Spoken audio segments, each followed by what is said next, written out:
Let me show you the current state of office buildings. This is an office building in Hexi, Nanjing. See this one? It is completely vacant. This one has someone working in it. Look over here. This one is empty too.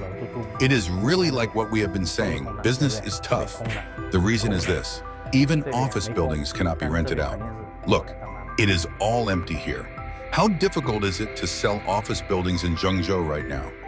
Let me tell you something unbelievable. Yesterday, a resident of the Zhengzhou Greenland Twin Towers listed their property for 6,500 yuan per square meter. What does that mean? The initial purchase price was 17,000 yuan per square meter. China's economy continues to deteriorate, and the real estate crisis is intensifying. Against the backdrop of a large-scale withdrawal of foreign companies, the prospects for China's real estate industry and office building market are bleak. The current state of industrial contraction is truly alarming. Look at this residential complex behind me. It has been handed over to residents for several years, but the occupancy rate is less than 20%. Do the math yourselves, the vacancy rate is over 80%. What does that mean? Just this one complex alone has 700 or 800 unoccupied units. Look at these offices. They are impossible to rent out. This is in Shenzhen, in the Futian Central Business District, a grade A office building. After 5 years, the occupancy rate is only just 30%. Why is it so difficult? It is considered one of the top office buildings in Futian, comparable to the Ping An Finance Center, and it is very new, only entering the market in 2021. There are 2 subway stations right downstairs, and the surrounding commercial area is very prosperous. Even offices like these are hard to rent out. Who would have thought that Peugeot, touted as Guangzhou's second largest central business district and home to the headquarters of major e-commerce companies, has such an astonishingly high vacancy rate? Even more surprising is that many seemingly completed buildings are showing signs of becoming unfinished projects. It truly proves the saying, glamorous on the outside, but just concrete and steel inside. Today is the 8th day of the Lunar New Year. The entire village is deserted. From top to bottom, there is not a single person to be seen. I should leave too. The new year has just ended, and rural houses are empty. Young people have all gone to big cities to find work.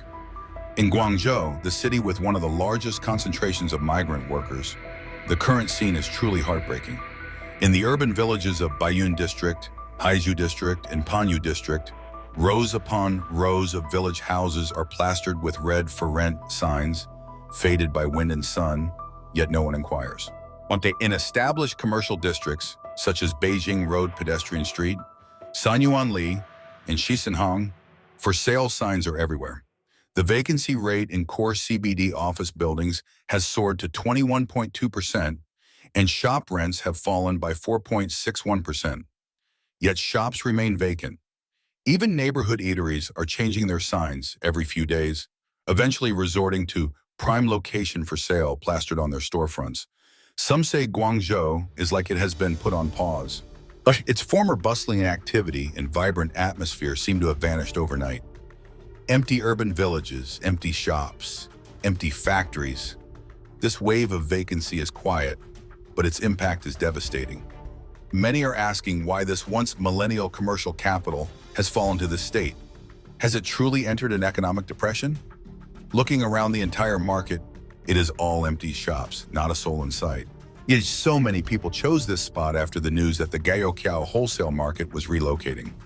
The developer promised 8% rent, but then simply said there was a delay. This whole floor once had thousands of shops, all completely empty. It was planned as a commercial complex with 7 pavilions, 4 completed and 3 still unfinished. Each pavilion has 4 floors. There are also 2 apartment buildings that are abandoned. You can do the math. How many shops are vacant here? Can you tell where I am right now? This street feels cold. What was once a hub for brands, a pedestrian street, is now a clearance sale. This street used to be famous. It is lined with milk tea shops, and right in front is a shop of chakia food, known for its melon seeds. We once wanted to open a shop called Dragon Gate Claw here, but there were no available spaces. We waited for a long time, used connections, and paid extra to finally secure a few small units. Back then, Wimbit was incredibly bustling. As soon as the shop opened, queues lasted for at least a month. Look at how deserted it is now. On February 23, 2026, a research report on the rental index of the top 100 commercial streets, top 100 shopping centers, and major business district office buildings in key Chinese cities, released by the China Index Academy, showed that in the second half of 2025, the average rent for shops on these streets fell by 0.47% compared to the first half of 2025, on a 0.12 percentage point increase in the rate of decline compared to the first half of 2025. The cumulative decline for the whole year was 0.81%, a 0.39 percentage point increase in the rate of decline compared to 2024. The report identifies three main reasons for the continued decline and widening drop in shop rents on commercial streets in major Chinese cities. First, the catering industry, a crucial component of commercial streets, is experiencing sluggish growth, with a significant slowdown in revenue growth projected for 2025, putting pressure on overall shop rents. Second, large shopping malls offering comprehensive experiential advantages are diverting foot traffic that would otherwise go to traditional commercial streets. Third, many commercial streets have adopted a price-for-volume strategy to maintain occupancy rates, lowering rents to retain tenants. But the report predicts that shop rents in these cities will continue to decline in the near future. If I had not bought this reinforced concrete, I could be traveling abroad now and living a better life. But since I bought it, I cannot afford to eat well, and I cannot even afford to have children. I am 40 years old now, and I cannot afford to have kids. That is reality. What is absurd is that I bought this property for 800,000 yuan, and now it is worth only 200,000 or 300,000 yuan, or I have lost more than 500,000 yuan. The property management fees are worse than a mortgage. A mortgage has a term limit. After 30 years at most, the house is yours. But property management fees must be paid for as long as you live there, and the price increases every year without negotiation. Everyone knows what the market is like. The monthly mortgage payment is already suffocating, and then you have to pay an extra 2,000 or 3,000 yuan in property management fees every year. The worst part is the resentment. The garage leaks, the elevator is broken, and the hallways are dirty and messy. They do not worry about those issues, but they are relentless in urging you to pay the fees. You think buying a house is the end of the burden, but in reality, it is a bottomless pit. These days, business is tough. Follow my camera and look at this entire street where my store in Handan is located. From south to north, everything is up for sale. 3 liquor stores in a row, an art training center, a northeastern barbecue restaurant. This whole street is lifeless. Across China's largest cities, from Beijing and Shanghai to Guangzhou and Shenzhen, the signs of a deep economic downturn are becoming impossible to ignore. Office towers stand half empty, shopping malls echo with silence, and factories are cutting shifts or shutting down entirely. Layoffs are spreading through finance, technology, manufacturing, and retail.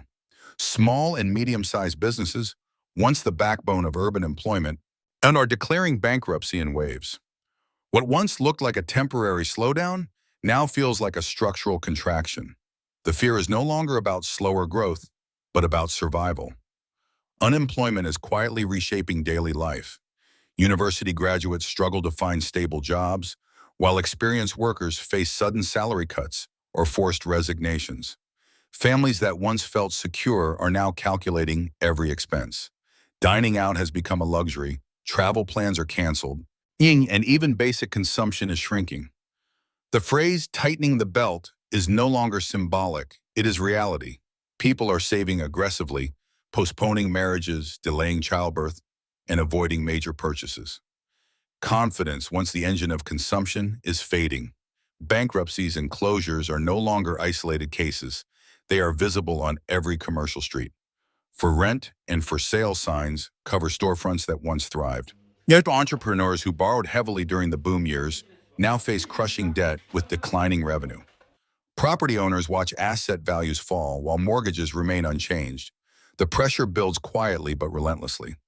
In city after city, the mood has shifted from ambition to caution, from expansion to retreat. This is not just a business cycle. It feels like a prolonged economic winter settling in. In conclusion, China's economy is facing one of its most challenging periods in decades. The slowdown is no longer limited to real estate, but has spread across manufacturing, exports, finance, and consumer markets. Rising unemployment, falling incomes, and declining confidence are reinforcing each other in a negative cycle. Businesses are retreating, households are tightening spending, and investment momentum is weakening. Whether this downturn becomes a prolonged stagnation will depend on structural reforms and restored confidence. But for now, uncertainty defines the outlook.